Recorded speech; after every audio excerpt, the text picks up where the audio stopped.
నమస్తే. Welcome to మనం TV. నేను మీ పవన్ బేస్వాడ. ఇది సంచలనాత్మకమైన విషయం అని నేను చెప్పను. ఎందుకంటే దీన్ని సంచలనం చేశారు. యాక్చువల్‌గా సంచలనంగా మారటానికి కారణాలు ప్రధానంగా రెండే నేను చెప్తా. అఘోరి గురించి అయితే సంచలనం కాలేదు. అఘోరి వల్ల స్ట్రగుల్ అయినటువంటి ఆ ఫ్యామిలీ వల్ల సంచలనమైంది. ఆ కూతురు వెళ్ళిపోవటం వల్ల బాధపడుతున్నటువంటి ఆ ఫ్యామిలీ వల్ల ఇది సంచలనమైంది. యెస్. కరెక్ట్. ఇక్కడ 3 విషయాలు మనం ప్రధానంగా చర్చించుకోవాలి. ఒకటి, అఘోరి జెన్యూనా కాదా? అఘోరి జెన్యూన్ అయితే ఇటువంటి పెళ్లిళ్ళు చేసుకుంటుందా లేదా? ఇది ఫస్ట్ పాయింట్. రెండోది, వర్షిని భవిష్యత్ ఏంటి? ఆ భవిష్యత్తు ఎలాగో నాశనం అయిపోయింది ఈ పెళ్లితో. వర్షిని భవిష్యత్ ఏంటనేది మనం మాట్లాడుకోవాలి. మూడోది, తల్లిదండ్రుల గోస. ఆ వర్షినిని కన్నటువంటి ఆ తల్లిదండ్రుల గోస ఇప్పుడు వర్ణనాతీతం. పుట్టెడు దుఃఖంలో ఉన్నారు నిజంగా ఆ తల్లిదండ్రులు. అయితే మొదటి పాయింట్ నేను లాస్ట్‌లో మాట్లాడతా. అఘోరి గురించి చెప్పాల్సిన చాలా విషయాలు, చాలా నిజాలున్నాయి. సో, దాని గురించి నేను ఫైనల్‌గా మాట్లాడతా. ముందుగా ఆ తల్లిదండ్రుల బాధ గురించి మాట్లాడుకుందాం ఒకసారి. ఖచ్చితంగా మాట్లాడాల్సిన అవసరం ఉంది. ఇది నిజంగా తల్లిదండ్రులకు చేరువ కావాల్సిన అవసరం ఉంది. ఆలోచించాల్సిన అవసరం ఉంది. చిన్నప్పటి నుంచే పిల్లల్ని పెంచాల్సిన పెంచే విధానంలో వారు ఎటువంటి బలహీనతలకు లోనవుతున్నారు అనే విషయాన్ని చిన్నప్పటి నుంచే పరిగణనలోకి తీసుకొని కొంత వారిపైన ఒక కన్నేసి ఉంచి వారిని బలహీనతలకు లోను కాకుండా కొంత చర్యలు తీసుకొని జాగ్రత్తలు తీసుకోవాల్సిన అవసరం ఉంది కాబట్టే ఈ వీడియో చేయాల్సొస్తుంది. ఈ వీడియో అక్కడి వరకు రీచ్ అవుతే నేను చాలా సంతోషిస్తా ముఖ్యంగా. ఎందుకంటే ఇది నా పర్సనల్ ఒపీనియన్‌గా ఈ కొన్ని పాయింట్లు చెప్తే కనీసం కొంతమందికైనా రీచ్ అవుతే వారి పిల్లలపైన ఇటువంటి జాగ్రత్తలు తీసుకుంటారని ఒక చిన్న ఆశతో మనం టీవీ ఈ వీడియో చేయడం జరుగుతుంది. ముఖ్యంగా ఆ తల్లిదండ్రుల బాధ చూసుకుంటే అయితే ముందు అఘోరి వాళ్ళ ఇంట్లోకి రావటానికి చొరవ చూపించింది వారి తల్లిదండ్రులే. వారి తల్లిదండ్రులు కూడా ముఖ్యంగా ఆ వర్షిని తల్లే. వారే స్వయంగా ఇంట్లో తెచ్చి పెట్టుకున్నారు. ఇంట్లో తెచ్చి పెట్టుకున్నారు. సరే మీ ఆధ్యాత్మిక భావం, మీకు భక్తి, ఆ అఘోరి వల్ల మీ ఫ్యామిలీ బాగుపడుతుంది. ఆ చేసే పూజల వల్ల మీకు కొంత ఆర్థికంగా లాభం చేకూరుతుంది. ఆ దేవుడి భక్తి, ఆ దేవుని ఆశీర్వాదం మీ పైన ఉంటుంది అనే ఆశతో ఇంట్లో తెచ్చి పెట్టుకున్నారు. వారం రోజుల పాటు ఉంచుకున్నారు. ఆమెకేదో చేయాల్సిన సపర్యలు చేశారు. బావుంది. అంతవరకు బావుంది. కానీ బీటెక్ చదివే అమ్మాయి అంటే 23 సంవత్సరాల మీ కూతుర్ని తీసుకెళ్ళి అఘోరితో పర్సనల్‌గా రూమ్‌లో ఉంచడం మీరు చేసిన మొదటి తప్పు. అమ్మ మీరిప్పుడు పుట్టెడు దుఃఖంలో ఉన్నారు. మిమ్మల్ని నిందించడానికి కాదు ఈ వీడియో చేసేది. కానీ మీరు చేసిన తప్పులు ఈరోజు మీకే శాపంగా ఎలా మారాయో, అది భవిష్యత్తులో ఇంకెవరికీ ఇలా మారకుండా ఉండడం కోసం మాత్రమే ఈ వీడియోలో ఈ నిజాలు చెప్పాల్సొస్తుంది. ఇక్కడ మీరు చేసిన తప్పే ఈరోజు మీకు శాపంగా మారింది. అది అందరికీ తెలిసిన విషయం. ఇప్పుడు వైరల్ అవుతున్న న్యూస్ అది. మీరే స్వయంగా తెచ్చి ఇంట్లో పెట్టుకున్నారు. తెచ్చి పెట్టుకోవటం తప్పు కాదు. మీరు పూజలు చేసుకోవచ్చు. అఘోరిగా ఆ మాతను మీరు కొలుచుకోవటం తప్పు కాదు. అక్కడ మిమ్మల్ని ఎవరు తప్పట్లేదు. కానీ వయసులో పెళ్ళిడికొచ్చినటువంటి ఒక అమ్మాయిని తీసుకెళ్ళి అఘోరిగా మారిన ఒక అఘోరితో అంటే శ్రీనివాస్‌తో మీరు పర్సనల్‌గా రూమ్‌లో ఉంచడం మీరు చేసినటువంటి మొదటి తప్పు. రెండోది, మీరు చిన్నప్పటి నుంచి అంటే తన బలహీనత తెలుసుకోలేకపోవటం మీ రెండో తప్పు. మూడోది, డబ్బుకు ఆశపడి అంటే ఆ అఘోరి మాత మీ వర్షిని ఫీజు కట్టిందని చెప్పేసి కొన్ని వార్తలనేసిన నేపథ్యంలో నిజంగానే ఆ డబ్బు మీరు తీసుకున్నారా? లేదా? అనేది మీరు ఖచ్చితంగా మీడియా ముందు చెప్పాల్సిన అంశం. ఆ డబ్బు తీసుకుంటే తిరిగి ఇప్పుడు అఘోరికి ఆ డబ్బులు ఇచ్చేస్తే మీ కూతురు తిరిగొస్తుందా? ఖచ్చితంగా రాదు. మరి ఎలా అక్కడ డబ్బు దేవుడికి దండం పెట్టుకొని మాకు ఆర్థికంగా బలం చేకూర్చు స్వామి అని దండం పెట్టుకోవటం వేరు. ఇలాంటి అఘోరీలను నమ్మి మీరు ఇంట్లో పెట్టుకొని పూజలు చేసి అఘోరియే డబ్బులిస్తే దేవుడిచ్చినట్టు మీరు ఫీల్ అయిపోయి మీ కూతుర్ని ఇచ్చేయటం అనేది తప్పు. తీరా మీరే డబ్బు కాసపడి మీ కూతుర్ని సాధనకు పంపించినట్లు స్వయంగా మీ కూతురే చెప్తుంది. మరి అందులో ఎంత మాత్రం నిజం ఉందో అమ్మ ఆ వర్షిని తల్లిగా మీరు చెప్పాల్సిన అవసరం ఉంది. ఇకపోతే ఆ విష్ణు వ్యవహారం వర్షిని చెప్తున్నట్లుగా ఆ వర్షిని విషయంలో విష్ణు కొన్ని తప్పులు చేసినప్పటికీ తిరిగి మీ ఫ్యామిలీతో కలపడం కోసం ఆ విష్ణు చేసిన ప్రయత్నాన్ని నిజంగా అప్రిషియేట్ చేయాలి. తను తప్పు చేశాడో, ఒప్పు చేశాడో అది అది అది సెకండరీ.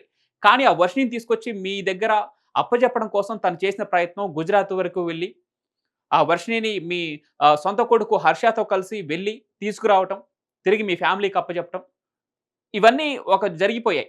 అక్కడ మీరు వర్షిని ప్రయాణాన్ని కూడా సీక్రెట్‌గా ఉంచి మీడియాకు తెలియకుండా అది మీ వ్యక్తిగత గోప్యత అంతవరకు ఓకే. కానీ రెండోసారి కూడా తను మీడియా ముందుకు వచ్చి ధైర్యం చేసి మీడియా ముందుకు వచ్చేసి మీడియా ముందు ఇంటర్వ్యూలు ఇచ్చేసి తను తిరిగి వెళ్ళిపోయేదాకా వచ్చింది అంటే అది ఖచ్చితంగా మీ ఫ్యామిలీ బలహీనతే. ఆ తల్లిగా మీరు ఖచ్చితంగా అక్కడ ఇచ్చినటువంటి ఆ చొరవే ఈరోజు తను అంత ధైర్యంగా వెళ్ళిపోవటానికి ప్రధాన కారణం. మీరు ముందుగానే ఆ డబ్బుకు ఆ అఘోరి చూపించినటువంటి ఆ డబ్బుకు ఆశపడకుండా ఉండి, మీ కూతుర్ని కొంచెం కంట్రోల్ చేసి, ఇటువంటి ఒక మాయ లేడీ అఘోరిని తీసుకొచ్చి ఇంట్లో పెట్టుకోకుండా ఉంటే, ఈరోజు మీకు ఈ దుస్థితి వచ్చేది కాదు.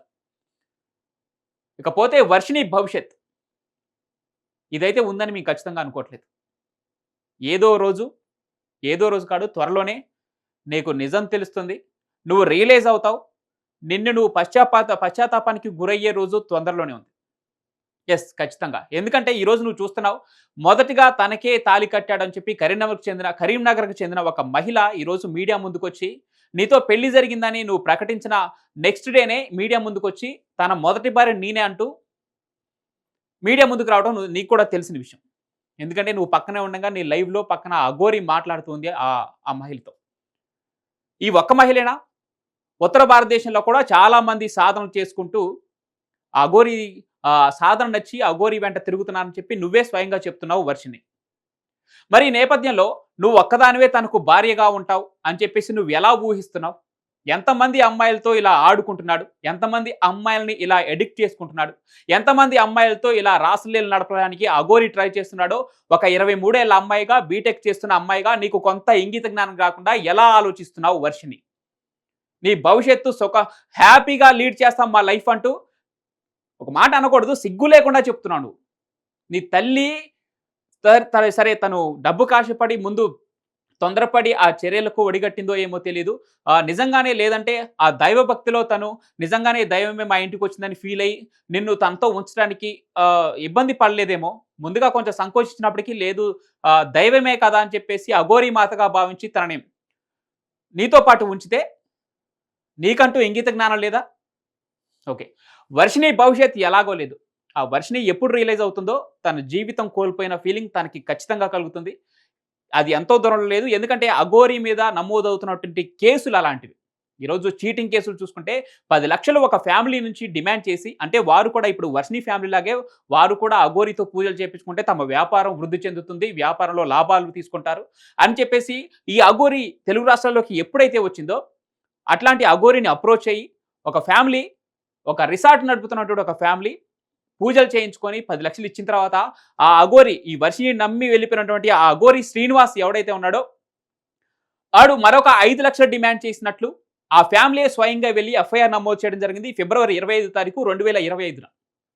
ఆ కేసు ఇప్పుడు ఎఫ్ఐఆర్ ఇప్పుడు ముందుకొచ్చింది. మీడియా ముందుకు కూడా వచ్చింది. ఇప్పుడు దీని మీద డిమాండ్ పెరుగుతా ఉంది. అఘోరి శ్రీనివాస్‌ను ఎందుకు అరెస్ట్ చేయట్లేదనే డిమాండ్ నేపథ్యంలో రేపో మాపో అఘోరి శ్రీనివాస్ అరెస్ట్ కాబోతున్నాడు. దీనిపైన గట్టి చర్యలు ఉండబోతున్నాయి. చీటింగ్ కేసు నమోదు కాబోతా ఉంది. ఈ నేపథ్యంలో వర్షిని భవిష్యత్ ఏంటి? అఘోరిని జైల్లో పెడితే ఇంకా సాధన పరమాత్మ అంటూ అలాగే ఉంటుందా అనేది మాత్రం చూడాలి.